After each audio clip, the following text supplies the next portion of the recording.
that Dan is coming up after me. Wow, that's awesome. I can't wait. Thank you, guys. Thanks, Sharaya. That's a great overview of where we're going, where we've been, and what has to manifest in our human collective mind. So yeah, thanks. I'd love to chat with you about it sometime, Alan. Let's do an interview about it. I would love to. I'm going to introduce the mayor of Whoville now. The who's who of Whoville.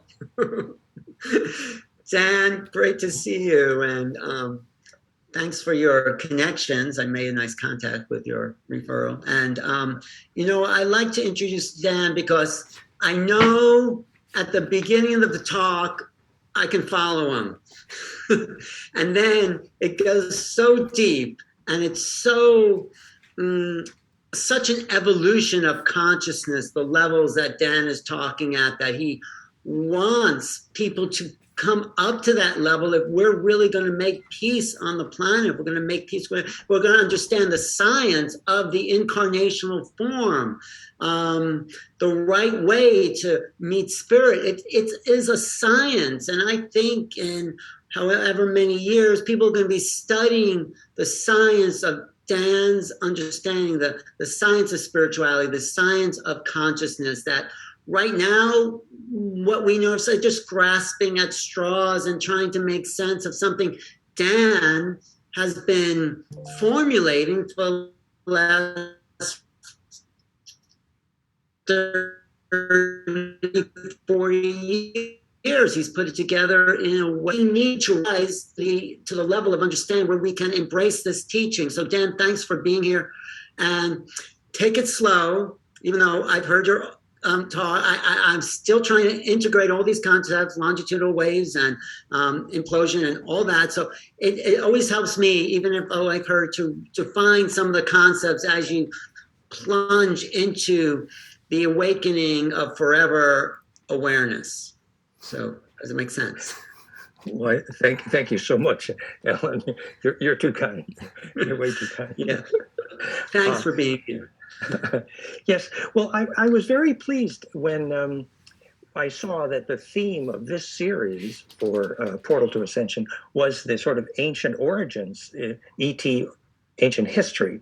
Right. And so I've kind of chosen today as a theme for this talk,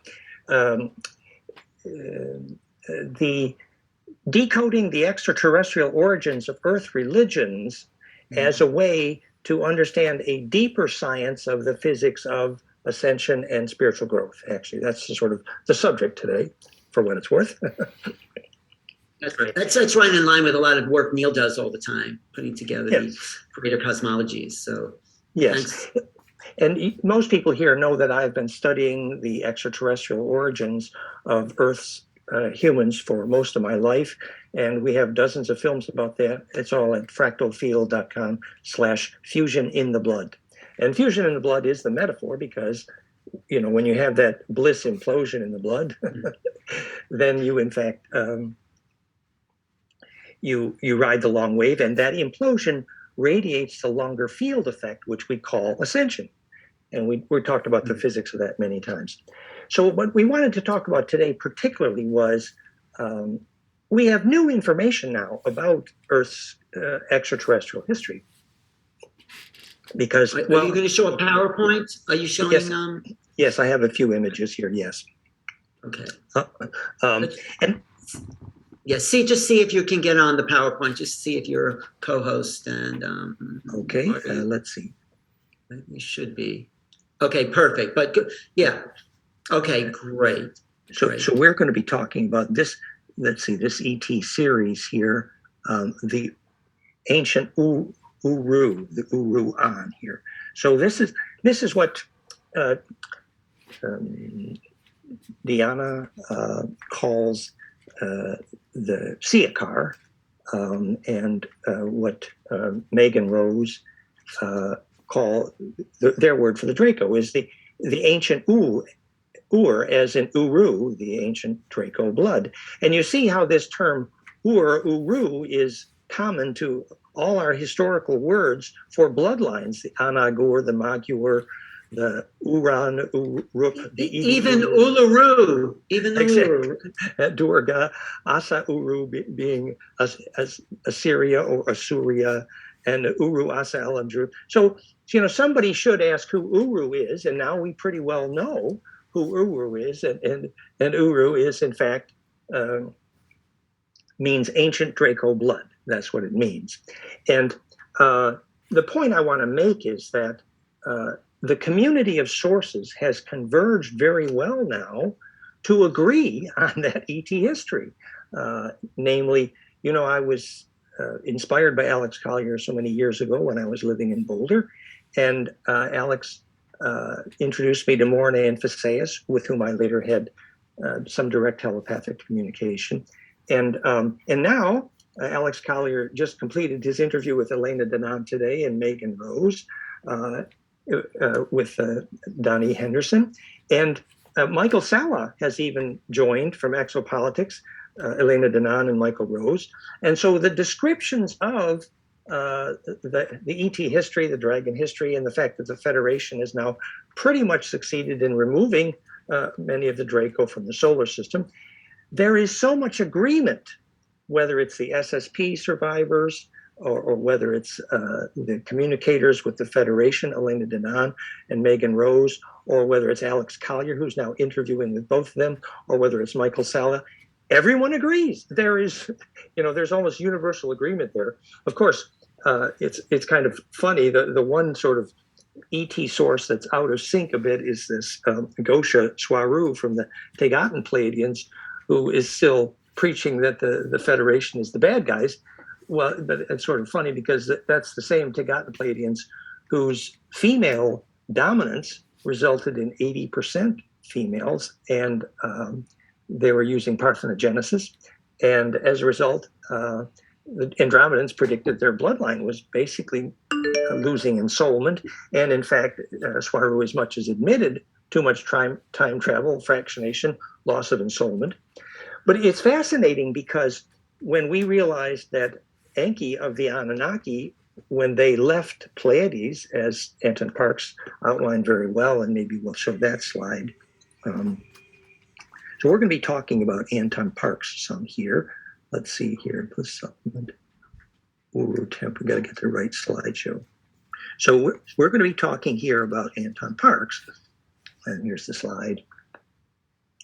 So he is saying that Enki here, later was called Osiris, and his face is green in every statue in Egypt, and now we know exactly why.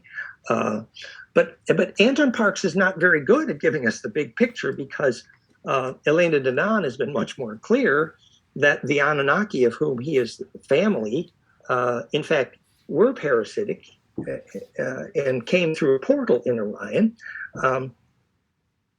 And so when we are working out, for example, the extraterrestrial roots of the Christian religion, and that's one of the big things I want to talk about here. Here, let's see, here's more pictures. So that's a Draco Orion queen from the literature, and there's much more pictures later. Here's Anton Parks' 2 books in English. And here's the slide we want to talk about when we want to talk about the origin of the Mormon religion, that when Joseph Smith was studying to interpret the Urim and Thummim from the copper plates, the Mormon tablets, he was studying this language here, the Akkadian, ancient Akkadian, Akkadian, Society of the Chaldean, which we later learn is part of the Draco Uru language of the females. You see that this is a point. As we're studying the roots of Earth religions, what we're learning here is that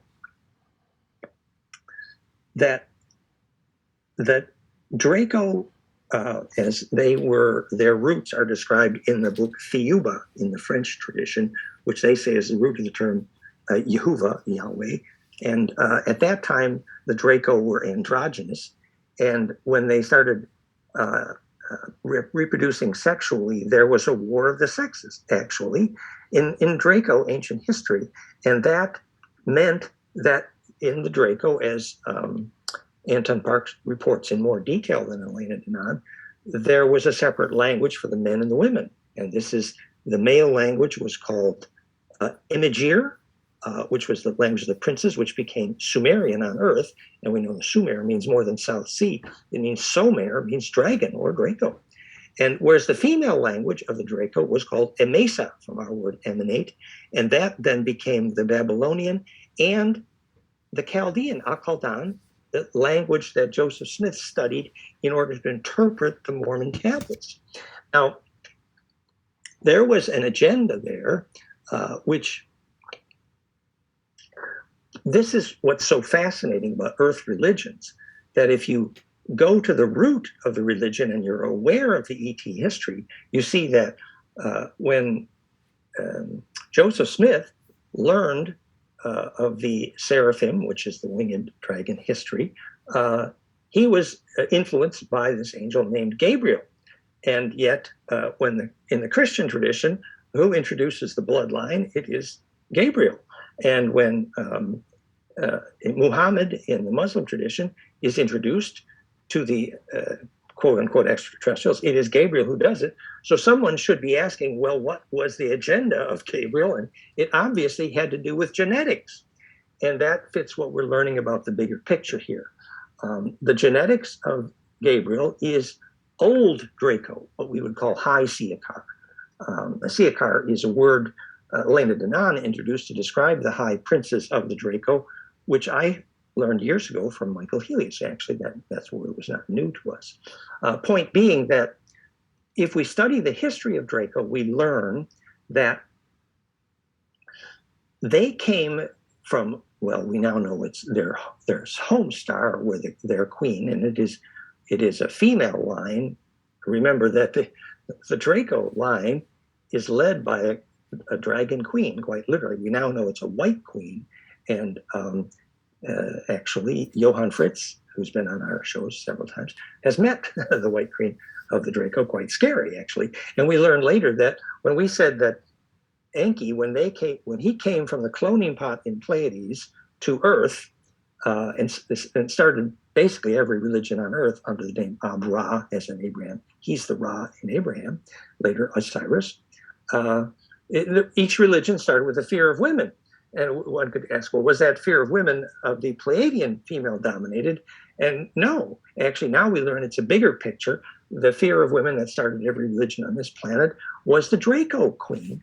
And we need to learn about the genetic agenda, because that has to do with where humans were steered. Remember, at that time, we were mostly slaves and snack food. And that's what we're looking through to see a bigger picture here. Namely, that in their home star, there was a higher percentage of radioactivity. We believe the Draco blood, as I've said before, was a lipid oil-dominated blood, and they breathe in mostly nitrogen and out cyanogen, dragon breath. Bones more carbon, and nerves more silicon. So the silicon nerve, they had higher wave propagation phase velocity, and therefore higher frequency brain wave for the Draco, which meant more telepathy, but less long wave, therefore less empathy. And we see that in their brainwave power spectra, we believe. Point being that on their home star, with their blood chemistry, a nitrogen dominated, a low level of radioactivity was actually, as in the Paul Brown nuclear battery, an electron cascade stimulant. That actually a low level of radioactivity was a stimulant to the Draco. And so on every planet here where the Draco are winning, you see radioactivity going up. And we have that famous slide here of the Iradia couple in Russia. Oops, gotta get the right slide here. Window. That they were born too close to Chernobyl, and in fact they had metabolized so that radioactivity was actually catalyzing metabolism. So this is an example of understanding the ET origins of Earth religions. For example, those same Anunnaki had to nuke their way through the Van Allen belts, and the container for the nukes was a Syrian-built implosive capacitor called the Ark of the Covenant. And so they had a relationship with radioactivity, which in the Bible was called the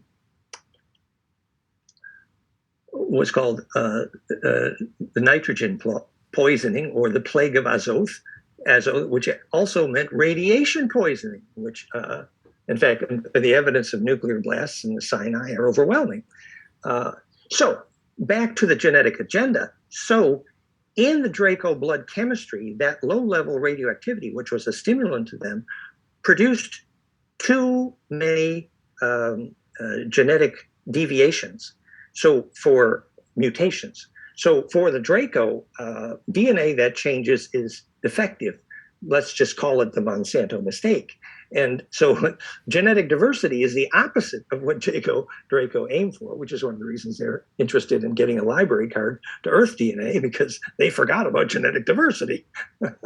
And so they used a tracking method, which basically was index of the spiral on the torus, later called Hebrew and Sanskrit, which is a genetic sequencing tetrahedrally indexed plasma sequence alphabet of DNA codon symmetry sequences. In other words, it's DNA records. And that's what those copper foils were, because DNA records are the heart of Draco attempts to prevent DNA from changing, and the origin of Mormonism. And that's why when Joseph Smith had to look through Urim and Thummim, it was actually a quartz tetrahedron, to index the plasma domain symmetry to render the longitudinal field visible, called clairvoyance or scrying. And typically a phase conjugate media is used for the scrying, which was the black mirror of obsidian ancestor phone calls from the Olmec, or Nostradamus's black mirror, or John Dee's black mirror. It was a case of a phase conjugate dielectric used to index longitudinal interferometry, super high dielectric, which is how you make ancestor phone calls and call angels. And we're going to talk about the astral hygiene problems associated, namely the black goo, when we get to the Muslim story. So we don't want to bring in too many themes at once, but we're trying to make the point is that if we see the extraterrestrial origins of the myths of religion on Earth, we can get a deeper picture of the physics of ascension and enlightenment. And to move toward that story, I want to go into the Thoth, Enki, Anunnaki connection. So remember, Elena Danaan has now given us more information that the Anunnaki actually, although they did come through Orion, they were actually in conflict also with the Draco, which makes sense because our word Assyria, which the Hebrews pronounce Asuria, as in Asa Uru. And if you don't know what Asa Uru is in Asa Uru LM Jerusalem, you need to know who Asa Uru is. Asa is queen of Uru, is ancient dragon blood, Draco. And so we have been describing with Anton Parks and my book on Enki's life, goldenmean.info/Enki, for decades, the heroic potential that exists in the genetic line, which we now know was Enki. Thoth was the science officer of, later called Hermes, later called Quetzalcoatl, later called Viracocha. It's the same guy. Thule, which was the name for Atlantis, also means Tahuti, which also means Thoth, which later was abbreviated DWD, which we now know is literally the line of David, means Thoth. And the whole line of Egyptian royalty is named Thothmosis, which transliterated means sons of Thoth. So it seems like if we want to know the origins of Christianity, we need to know who Thoth was, since every good historian who studied the origin of Christianity calls it, quote, out of Egypt. That's the name of the book by Ahmed Osman, later adopted by Lawrence Gardner. Everybody agrees it came out of Egypt. So what was the agenda? Like Thoth, aside from the fact that Atlantis was named after him, and the Palladians called that just a reptilian parasitism. They didn't have much respect for it at all. So this becomes an even more important question after we just finished in our second film in the 4-film professional film made series on the science of the Grail mysteries at goldenmean.info/Grail, announcing in great detail that the Black Madonna, who gave birth to John Trophime, who melted the stone lid of his coffin called Holy Grail Platinum, was sons of Thoth, the blue-black blood, Chem meaning blue-black of Egypt, the original term Egypt, of the Black Madonna, Sarah the Egyptian. Why was she black? She was the daughter of Thoth. So if you go back again to the Jesus Magda story, you come to Thoth. And if you go to Out of Egypt and House of Messiah and all the academic books on the Egyptian origins of Christianity, it's that Akhenaten either was Moses or his royal consort was Moses. Either way, then Akhenaten Tutankhamun becomes Moses Jesus, literally the righteous priest. So again and again, we have this bloodline of Thoth, Enki, Osiris being literally the bloodline of Christianity. So if someone is now telling us, I have to plug my thing in here just 1 second. If someone is now telling us that, you know, these Anunnaki from which Thoth arrived with Enki, if they're now telling us that these were interventionists and they're a little bit parasitic, this might collapse the romance of the Christian story a little bit. Like, oh dear, maybe these are not the heroes of history. And when I wrote a book on Enki shortly after my Kundalini intense experiences, as did then Sitchin. It seems that everybody who has intense Kundalini wakes up one day and either says, oh, well, I was Jesus or I was Enki. It gets a little boring after a while. But there is archetype there. And we say, well, yes, Enki was a hero in the sense that he had a vision for the genetic evolution of Earth. And it's true. His other name, Nudimmud, meant the cloner. And Elena Danaan gets it right that the Anunnakis were specialists in genetic engineering the locals in order to make better slaves than snack food. Oh dear, that doesn't sound too good for the humans, does it? But no, he wanted the humans to be more than. Is there a clue to evolution here? Like the time when Enki is excusing himself for having revealed to Noah that the big flood was coming because the asteroid's coming close by. And you know what his excuse was? Noah was able to lucid dream. And the time when Gilgamesh says, well, I can't get the gold powder to become immortal. But then when he proved he could lucid dream. So you see, they even recognized that when the aura got to the point of lucid dreaming, then these humans were more than slaves and snack food. Ooh, now here comes a clue. What did they mean by an aura that was plasma projective enough to lucid dream? Hint, hint, fourth dimension, ascension, you know, this direction of spiritual evolution. So they even had a name for Tantra, as Anton Parks puts out pretty well. At one point, Enki's mother comes to him and says, no, that girl is not right for you because you will not achieve immortality with Tantra with her. Sorry. In other words, if you couldn't get your auras to fuse to immortalize, then you need to pick a different partner. Thank you very much. Enki was like, Jewish mother. No. So, point being that there was a genetic agenda to Enki. Unfortunately, and I have to say this gently, that those who have been in communication with Enki more recently, as I cannot reveal all my sources here, are still clear that Enki is still a trickster. And one of the tricks he is known for is cooking up the best DNA he can cook up, as he did here, and then taking some of the genetically engineered super soldiers, Enoch, back. Enoch was one of the best genetic specimens made by Enki. And so the dragon queens back in Thuban say, Ur means Draco, Tak means Orion, say, we're calling Enoch back to Orion for inspection. It wasn't about the humans were designed to become gods. No, it was the humans were designed to become better super soldiers for the Draco Confederacy. And a point I'm making here is that Enki actually was known that his genetic engineering was still part of this conflict. The bigger picture of where the Anunnaki fit in that conflict, I think, is described well by Elena Danaan book in her book gift of the stars. So where does that leave Thoth? If Thoth is Hermes, Thoth's symbol is the caduceus, which means phase conjugation. And if the Thoth bloodline becomes the Grail and the Christian and everything that we think of as good, what was Thoth's agenda? Thoth is running around the planet changing his name from Hermes to Thule to Veracocha to Quetzalcoatl. And what's he doing? He is engendering the indigenous peoples. And what did the indigenous peoples have?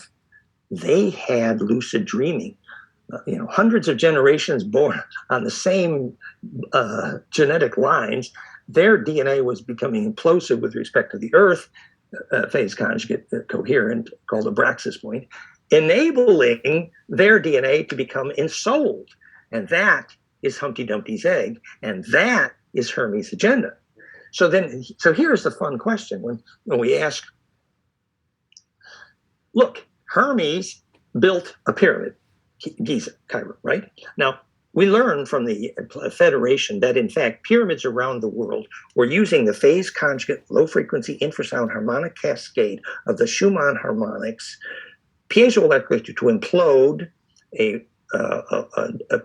capacitive diode to implode, compress, accelerate longitudinal interferometry around the planet called a world wireless power grid. That's what the pyramids were doing. That's why they're all at the dodecahedral nodes, because they embed in the longitudinal array, which is the only way to get wireless power distributed efficiently, which Tesla really didn't quite figure out. And he didn't have the frequency signature right either. But we now know the physics much, much better. Point being is, pyramid technology was very widely in use, and also that same implosive capacitance could be used for plasma projecting a soul back into the stars. Like an immortality machine? Well, that's what they say the pyramid was. Well, so here is Thoth Hermes building this pyramid at Giza, and if you time back the orientation to the time it was built, 10,000 BC, years ago roughly, the point directions of the main shafts are Thuban and Orion. Now, if you understand Elena Denon, who I think did a very good job listing all of the major ET interventionists around, Thuban is home for Siakar Draco, and Orion, a big place, lots of different species there, but mostly the bad guys. She calls them the Nebu, the Greys. And so when Hermes built that pyramid, he did it with the money from the Draco, and that pyramid was pointed at the bad guys. In other words, if you were plasma projecting your soul home, and your home is either Thuban or the belt stars of Orion, this is not the good guys. And this is a very interesting insight into plasma parasitism on a global scale, which is 90% of what Earth's religions are, sadly, which is plasma parasitism on a global scale. It's true that Enki and Hermes tried to create a thread of ensouled humans, we call it the Grail, but largely Earth religions, sadly, have been, and even when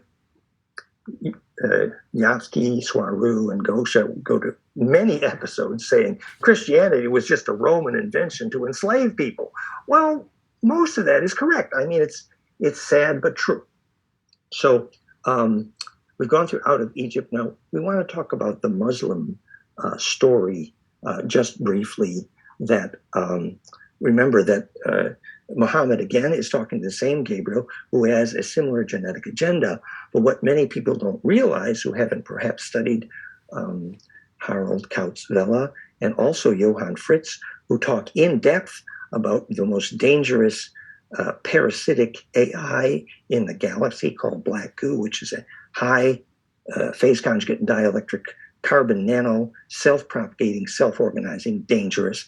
And many people believe, although I don't think it's proven, is part of the vaccine agenda, sadly, but we have seen it magnetize and self-organize as well. But certainly independent sources confirm the the meteorite, the glass meteorite with a vaporized gold in it, which became the Kaaba stone, which later was the ground for the projected powder philosopher's stone from John Dee, that was infected with this black goo. There, multiple sources are quite clear, and that when the Muslim rotate and then touch it, the infection with the black goo results in the destruction of green ecosystems, basically anger, and fits what Wilhelm Reich and James DeMeo so well documented, that if you plot the spread of patriarchy, you directly plot the spread of desert.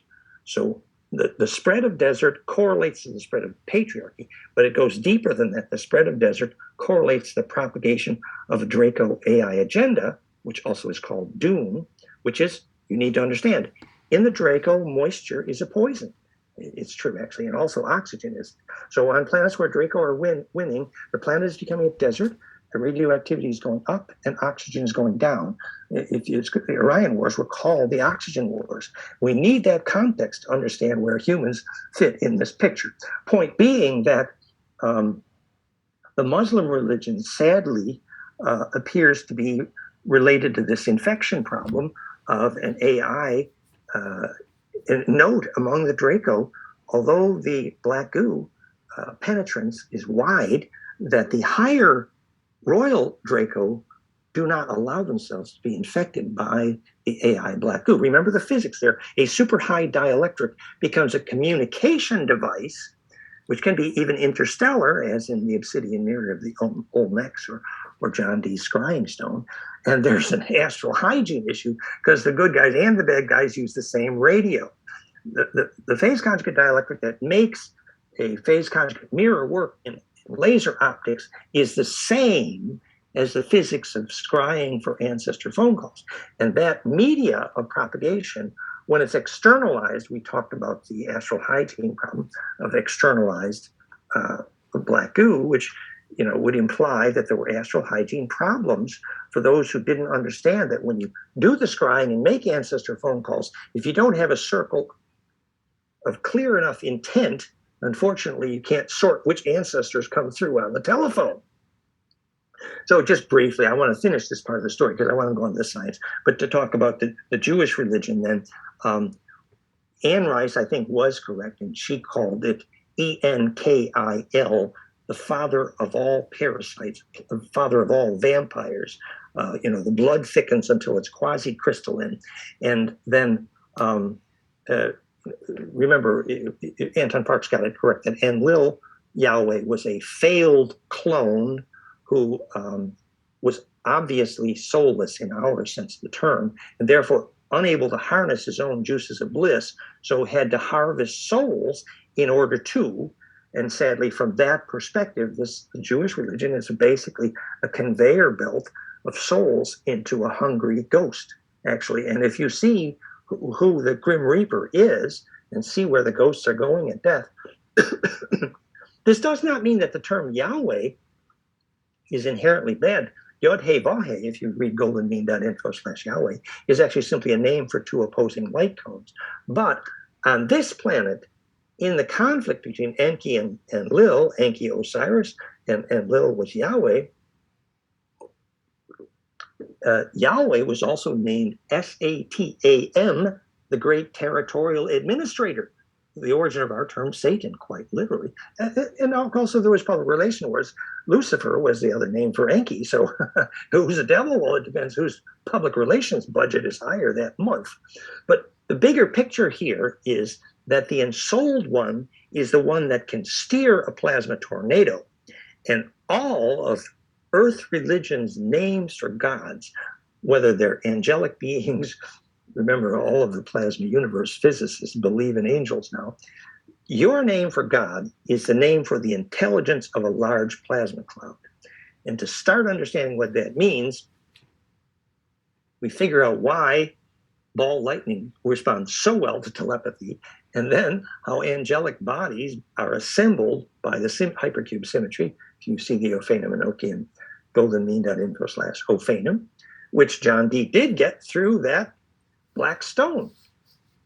And that hypercube symmetry of the Ophanim-Enochian alphabet, which is how angel plasma bodies assemble their bodies by imploding plasma donuts in hypercube symmetry, became that same alphabet, became the movie Stargate. And, well, let's see. So we got the copper foil, the gold plates, the Jewish, the Mormon. We had fun. We talked about Ananias, Joseph Smith. All right. So is there a happily ever after to this story? Well, most of Earth religions then really have a sad context. And that is, as I think Lawrence Gardner said correctly, that the Draco used the royal families of Europe for 1,000 years like we would show dogs to try to make Humpty Dumpty have an egg. I mean, a soul. I mean, and they were trying to breed something they had lost, which was long-term memory. And remember in our last film, we discussed how long-term memory is implosion. It is the definition of wisdom, and you get the long wave in your DNA when it implodes during bliss. That's basically what we said, which leads us to the final thought of this conversation, which was, what have we learned from this conversation about the meaning of ascension? What is the real meaning of spiritual evolution? And for that, I'm going to mention something which I think is rather cool. In today's release from Alex Collier's interview with Elena Danaan and Megan Rose on Donnie Henderson's YouTube channel, in today's conversation, Alex Collier went a little bit further in detail about what he had said years ago, which was, the advanced Andromedans time traveled back into the near past, and they discovered that from this Earth, in this solar system, at this time in history, radiates a wave of chaos and anarchy and control, which is a disease that radiates through the galaxy. And so all eyes then came back to this time epoch in the solar system to try to fix this wave of radiating chaos. Now, that's an old story from Alex Collier and the Andromedans, but today he said a little more. He said, well, these sixth-dimensional beings, they act as mentors for the fourth and fifth dimensional. Every one of them, the Pleiadians and the Andromeda Federation, they're all saying, well, we're fifth dimensional. And if you're sitting here on Earth as an electrical engineer wondering what the heck do they mean by that? Because you see, he said the sixth dimensional beings came back here and they figured out that the bad Draco had just jumped in all their time travel portals and were getting away. And the sixth dimensional beings were so advanced that they could anticipate where their DNA would show up in all the different timelines and gave the coordinates to the local federation, and they were there waiting. And now the Draco are still losing even worse. This sounds far out, but there's one part of this story that I think if you're an electrical engineer like me, you might be able to understand, which is they're always talking about, well, we're 5D and you're 3D, and that makes you inferior. That's a quote from the Pleiadian Tagatan, Swaru, and Gosha, which I think is hilarious. I love picking on those ladies. but there is a piece of truth there. That is, you really need to know what they meant by, we're 3D, they're 5D, and they're 6D, and therefore they're very advanced. And where the hell does that fit into Earth physics? Well, we have some clues now.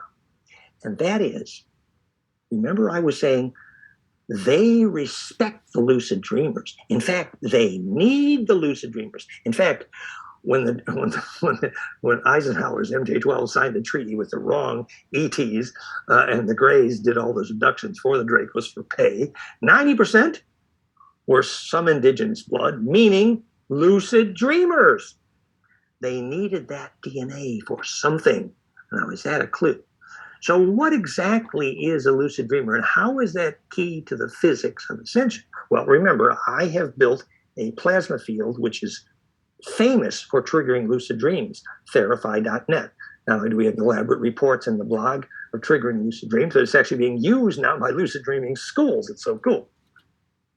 And that physics of plasma projection, which is how you do remote viewing, literally, which is why the phase conjugate infrasound, flameandmind.com, is the ultimate bliss trigger, binaural beat, because you're imploding the compression and the transverse implodes out, squirting through the Planck threshold precisely, tuned in a phase conjugate cascade, compressing out a longitudinal interferometry, incorrectly called scalar or torsional.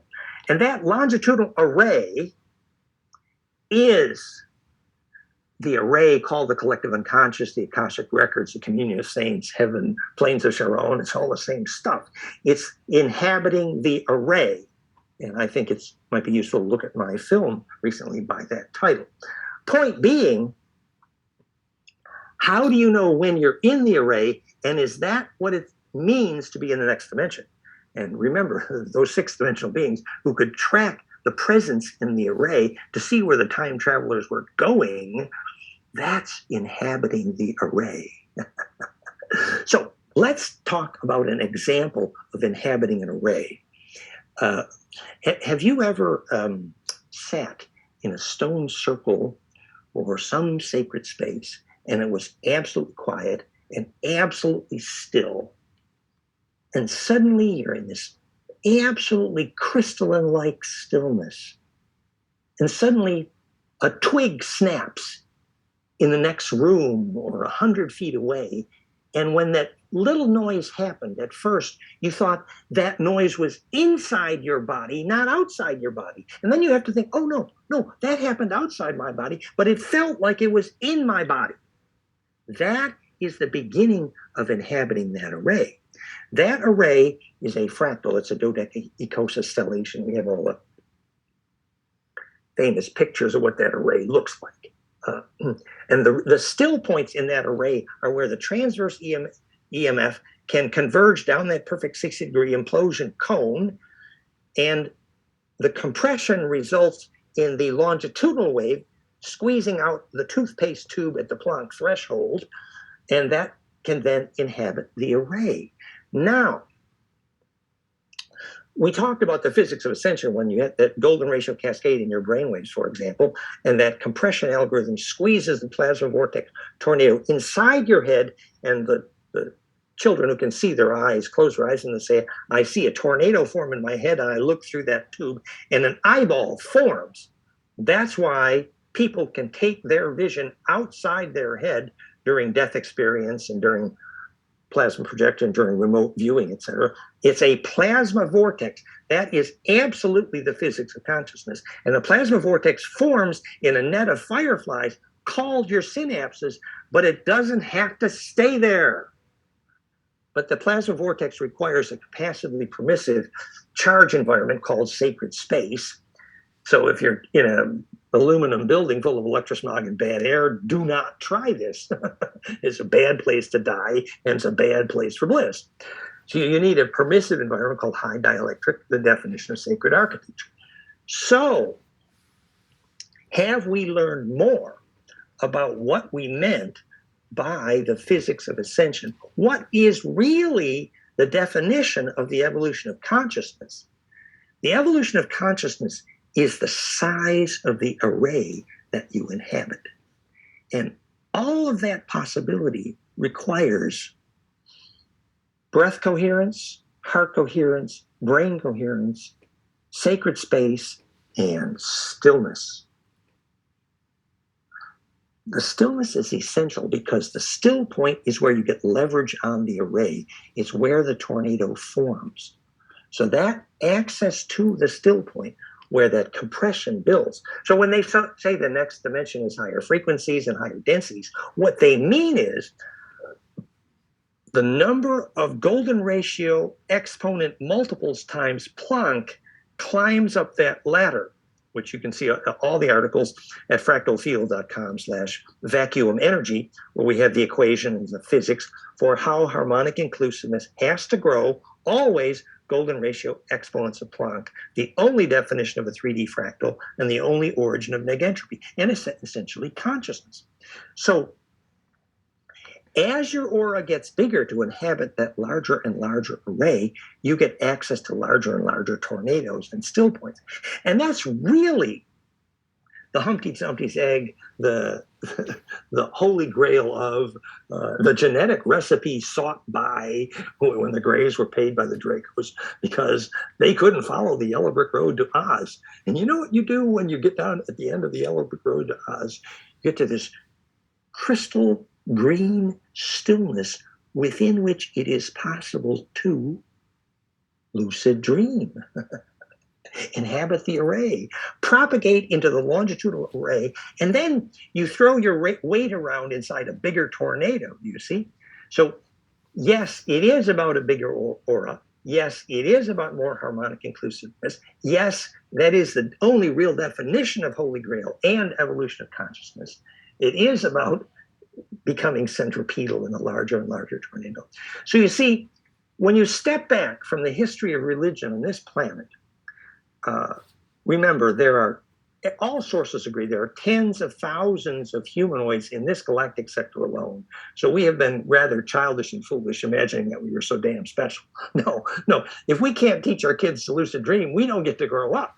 If you can't teach your child to have a bliss experience, absolutely, you do not have the definition of culture because they don't become charged radiant. So, once we can define the growth of the aura as why you send your child to school and how you decide whether or not to be vaccinated and what a doctor's job is to build a soul. It's literally now measurable because the plasma size of the aura is measurable. Remember how many times we said the body politic, body polis is the name for the plasma coherence projective field, for example, that enables a beehive to swarm, only navigable by royal blood, which means implosive. So to have a body politic means to have the collective plasma projection, lucid dreaming for a group enabled by collective bliss. The only definition biologically of politics, and therefore the only definition actually of what governments are for. So has your government made its decisions based on enabling bliss lately? Well, but once we define bliss as the charged radiance of the aura that defines immune health, called harmonic inclusiveness in medical HRV, we can actually define what a government is for, because we can choose to make children whose aura is plasma projective, therefore what you call ensouled, moving to what we call ascension, and what the ETs have told us, well, we're 5D and you're 3D, and that makes you inferior. Well, in order to grow up, we need to be able to see this big picture. And in closing, I would say one more thing. Remember when Thoth said, you need no longer be spawn of the Nephilim. and in the four corners in the Southwest US, you see all these statues of reptilians sucking on the aura of humans.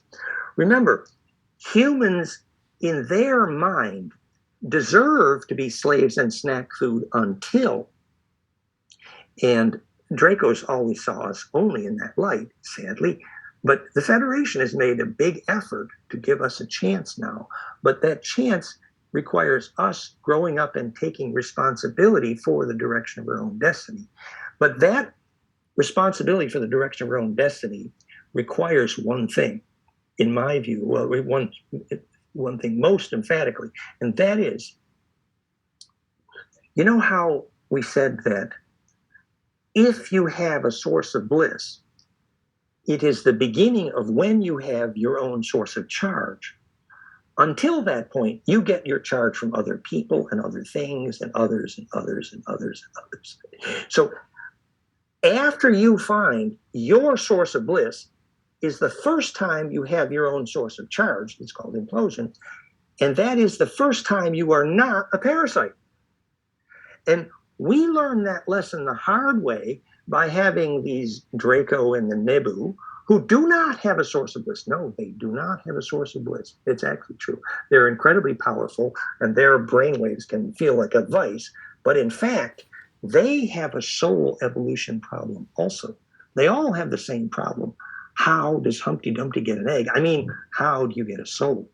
And to get a soul, you need that DNA implosion that's called bliss, the heart cascade, the brainwave cascade.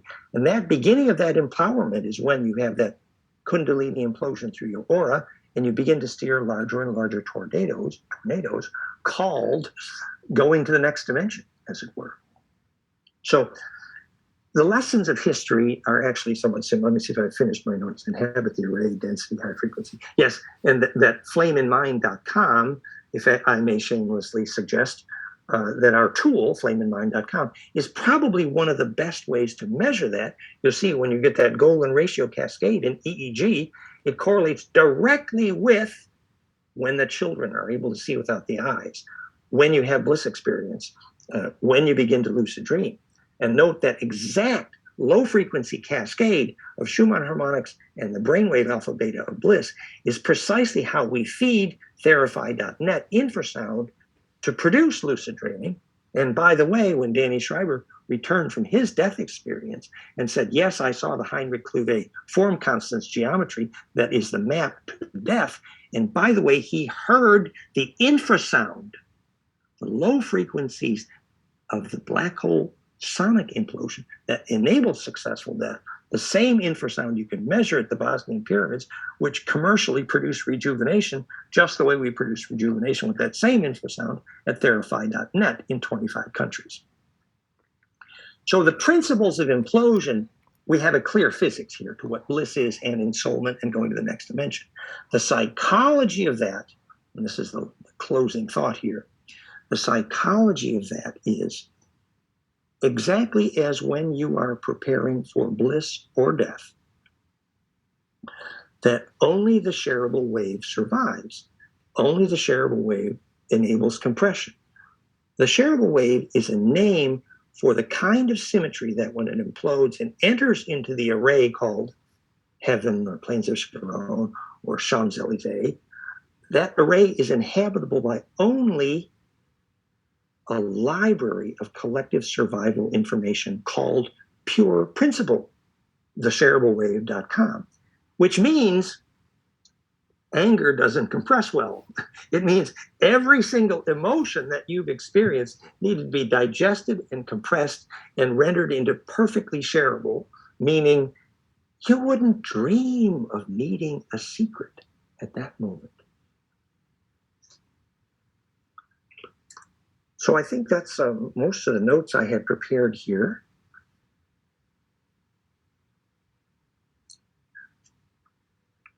You can find the conversations here at fractalfield.com/fusion in the blood and flameinmind.com and therify.net. I can be reached at info@fractalfield.com. And you know what a fractal field is now. The dodecaecosa stellation, also called sacred space, enables the longitudinal array, which is that perfected charge distribution, the Hey Ave, as it were, the plains of Sharon. The plains of Sharon was the infinite electron shells of monatomic gold, according to Lawrence Gardner, but later we learned that that's what a perfect dielectric produces, which is an infinitely unpackable aura. So you enter into an array in which charge distribution is perfected, kind of the opposite of a modern city. And the real definition of what Uru Asa LM originally meant was a perfectly fractal array. So thank you, Neil. Thank you, Dan. Can you give your website again so I can type it in for everyone? Yes, fractalfield.com, and therify.net. Hey, when's your next lecture, Dan? When are you on again? I have a bunch of events coming up here. Well, you can see them at, I don't happen to have the list in front of me, but you can see them at our Facebook channel is facebook.com/fractalfield, and our YouTube channel is youtube.com/danwinterfractalfield. Thanks. It's Dan, you need to be at the universities and talk to the scientists. And I mean, this is so important. And, every time I integrate a little bit more. So I like to study you. Thanks for your connections and our friends and all the networks we're part of too. Yes, well, we were happy to refer a friend to you. We're glad you're there, sir. Thank you. Blessings. Blessings, everybody. Dan Winter, Dan. ladies and gentlemen, leading the revolution in science Thank you. Thank you. and spirit. Yes. And just showing here really quick the event that Dan's going to be on with us, that we're producing, 2-day event, November 1st and November 2nd, all day, about 8 hours a day. We have a panel at the end of the day called Activating Conscious Evolution. If you're interested in signing up for this, go to online events on Portal to Ascension, and you can just scroll down. As always, with all our events, you get unlimited replay access. And Dan, do you know what you're going to speak on? Do you want to kind of just briefly tell everyone? Well, in that case, we are going to also talk about how we use biofeedback to trigger, and how we use the harmonics of breath to trigger, and how we use brainwaves to trigger, and heart rate variability trigger. So the biofeedback and biologic aspect of triggering bliss process. Beautiful. Thank you so much, Dan. Appreciate you, brother. Blessings. Take care. Bye-bye. You know, Dan is such a gift. I don't think people realize what he's really offering is so much part of our evolution, Neil, and the physics of what we're coming into. Right. And I've been working with Dan for quite a few years, but I've actually picked up momentum in having him on now. Maybe it was a few times a year. Now it's even more. And it's because it's always evolving. His understanding is evolving. Plus, there's so many different concepts. It's not just one thing. Physics of Ascension isn't one thing, It also goes into like the whole science behind the Kundalini and the bliss energy that he does. It's just like next level validation of all these spiritual things that are occurring to us. And he's not just a scientist, I have to say. I don't think he minds me saying it. It's personal experience, his personal experience of Kundalini, I've talked to him about that. So he's mixed the left and right brain, the experiential with the mental field. Don't you think, Michelle, isn't it far out? I was so blown away. I was feverishly writing notes, and he was making so much of my experiences make sense to me. And Neil, you have always said to me, you talk about Dan Winter a lot, and I heard the name over and over, but holy moly, I didn't think I was going to be able to stay on and listen to that presentation, and I'm so glad that I was just drawn to stay. And I'm absolutely blown away. That one, I would like to see that one go up, like individually, so I can go back. I was writing down where it was at in his talk that I wanted to go back and review what he said again, because there's no rewind on a live, and I need to rewind it because I definitely need to hear a few more of the things he said. You can rewind the live stream on YouTube. Yes, you can go there right now, and for everybody on YouTube, you can actually rewind and see anything from earlier in today. Oh, that's good to know. Thank you for letting me know that. Amazing. And I just love that we're being here. I was watching the chats. People were blown away. But yeah, I feel like we're creating and going to the plane of bliss. When I met James Gilliland, he said to me, I know you live in the plane of bliss, because I like to be in joy and have fun and spread that and have people's hearts open. So when he was talking about that bliss, I was really resonating.